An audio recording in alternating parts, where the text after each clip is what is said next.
44 नगर परिषदा आणि 42 नगरपंचायतींसाठी उमेदवारी अर्ज भरण्याच्या प्रक्रियेला आजपासून सुरुवात। यासाठी 8 दिवसांची मुदत। 17 नोव्हेंबर अर्ज भरण्याचा शेवटचा दिवस। करुणा मुंडेंची स्वराज्य शक्ती सेना स्थानिक स्वराज्य संस्थेच्या सर्व निवडणुका लढवणार। करुणा मुंडेंची पत्रकार परिषदेत घोषणा। राजकारणातील घराणेशाही संपवण्यासाठी प्रयत्न करणार असल्याचीही करुणा मुंडेंची प्रतिक्रिया। परळीमध्ये धनंजय मुंडेंना नगरपंचायत निवडणुकीआधी धक्का। परळीचे माजी नगराध्यक्ष दीपक देशमुख आज शरद पवारांच्या राष्ट्रवादीमध्ये प्रवेश करणार। पत्नी संध्या देशमुख लढवणार नगराध्यक्षपदाची निवडणूक। खासदार अरविंद सावंत यांनी आगामी नगरपालिका निवडणुकीच्या तोंडावर यवतमाळमध्ये जाऊन घेतली पदाधिकाऱ्यांची भेट। आघाडीबाबत ठाकरेंच्या शिवसेनेकडून स्थानिक नेत्यांना अधिकार। अरविंद सावंत यांची माहिती। यवतमाळच्या आर्णी नगर परिषदेसाठी आमदार राजू तोडसाम यांच्या पत्नी प्रिया तोडसाम यांच्यावर जबाबदारी। प्रिया तोडसाम यांच्याकडून नगराध्यक्षपद आणि 22 सदस्य पदांसाठी इच्छुकांच्या मुलाखती।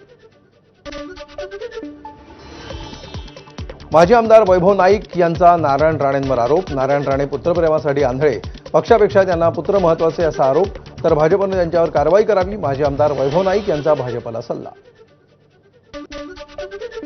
रायगडच्या रोह्यामध्ये नगराध्यक्ष नगरसेवक उमेदवारीसाठी रस्सीखेच। अजितदादांची राष्ट्रवादी भाजप एकत्र लढण्याच्या तयारीत, तर शिंदे सेना एकला चलोरीच्या भूमिकेत। तटकरेंकडून उमेदवारांची चाचपणी सुरू। भाजपचा बालेकिल्ला असलेल्या पेण नगर परिषदेमध्ये मनसेकडून स्वबळावर लढण्याची घोषणा, तर राष्ट्रवादी शरद पवार पक्षाकडूनही पेणमध्ये जोरदार तयारी। तिकडे शेकापही मवियाच्या साथीनं काही जागा लढणार, त्यामुळे चुरशीची लढत होणार। अलिबागमध्ये शेतकरी कामगार पक्षाकडून माजी नगराध्यक्ष प्रशांत नाईक यांची कन्या अक्षया नाईकला नगराध्यक्षपदाची उमेदवारी जाहीर। महाविकास आघाडी म्हणून निवडणूक लढणार असल्याचं शेकापच्या जयंत पाटलांकडून जाहीर। युतीच्या घोषणेआधीच खेडमध्ये शिंदेंच्या शिवसेनेकडून माधवी बुटाला यांचं नगराध्यक्ष म्हणून पोस्टर व्हायरल, तर भाजपकडून वैभव खेडेकर यांच्या पत्नी वैभवी खेडेकर यांचं नगराध्यक्ष म्हणून पोस्टर व्हायरल। त्यामुळे योगेश कदम विरुद्ध भाजप संघर्ष वाढण्याची चिन्ह। कोकणातील राजकारणामध्ये आता बच्चू कडू आणि प्रहार जनशक्ती पार्टीची एंट्री होणार। प्रहार जनशक्ती पार्टी लढवणार रत्नागिरी नगर परिषदेची निवडणूक। 5 ते 6 जागांवर प्रहार जनशक्ती उमेदवार उभे करणार। बच्चू कडू यांचं एबीपी माझाला माहिती। सातारा जिल्ह्यामध्ये महायुती स्वतंत्र लढणार असल्याचं स्पष्ट। 2 दिवसांपूर्वीच भाजप जिल्हाध्यक्षांकडून कराड नगरपालिकेसाठी नगराध्यक्षपदाचा उमेदवार देणार असं जाहीर। मात्र त्याआधीच माजी उपनगराध्यक्ष राजेंद्र सिंह यादव यांना शिवसेनेकडून नगराध्यक्षपदाची उमेदवारी जाहीर। जतमध्ये काँग्रेसला भाजपचा धक्का। जत नगर परिषदेच्या काँग्रेसच्या माजी नगराध्यक्ष शुभांगी बनेनवर आणि पती अशोक बनेनवारांचा भाजपात प्रवेश। भाजपचे आमदार गोपीचंद पडळकरांच्या उपस्थितीमध्ये पक्षप्रवेश। महापालिका निवडणुकीआधी डोंबिवलीमध्ये भाजपला शिंदेंच्या शिवसेनेचा धक्का।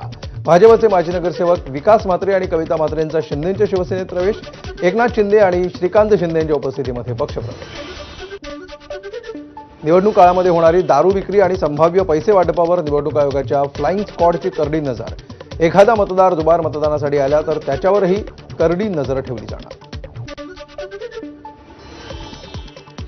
भंडारा, साकोली, तुमसर आणि पवनी नगरपालिका निवडणुकीचं नामनिर्देशन पत्र दाखल करण्याची प्रक्रिया। परिसरामध्ये पोलिसांचा तगडा बंदोबस्त।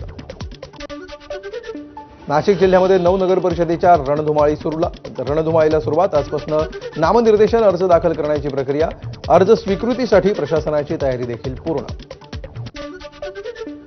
धाराशिवमध्ये महायुतीमध्ये भाजप शिवसेनेच्या बैठका। मात्र बैठकीपासून राष्ट्रवादी अलिप्त। नगर परिषदेमध्ये अध्यक्षपदासाठी भाजपकडून 22 उमेदवार इच्छुक, तर तुळजापूर नगर परिषदेतही भाजपकडे 23 जागांसाठी 60 उमेदवार, तर अध्यक्षपदासाठी 11 इच्छुकांची यादी। अहिल्यानगरमधील 11 नगर परिषद आणि 1 नगरपंचायत अशा 12 ठिकाणी निवडणुकीचा धुरळा उडला। मवियाकडून बाळासाहेब थोरात आणि महायुतीकडून राधाकृष्ण विखे या दोन्ही नेत्यांची प्रतिष्ठा पणाला। माथेरानमध्ये भाजप आणि शिंदे यांची सेना यंदा एकत्र लढणार। यांच्या विरुद्ध शिवराष्ट्र पॅनेलकडून ठाकरेंची सेना आणि अजितदादांची राष्ट्रवादी आमने-सामने असणार। मराठवाड्यामध्ये भाजप आणि शिवसेना स्वबळावर लढण्याच्या तयारीत असल्याच्या चर्चा। भाजप आणि शिवसेनेची ताकद अनेक नगरपालिकांमध्ये तुल्यबळ। मवियाच्या भूमिकेबाबत अद्यापही स्पष्टता नसल्याचं चित्र।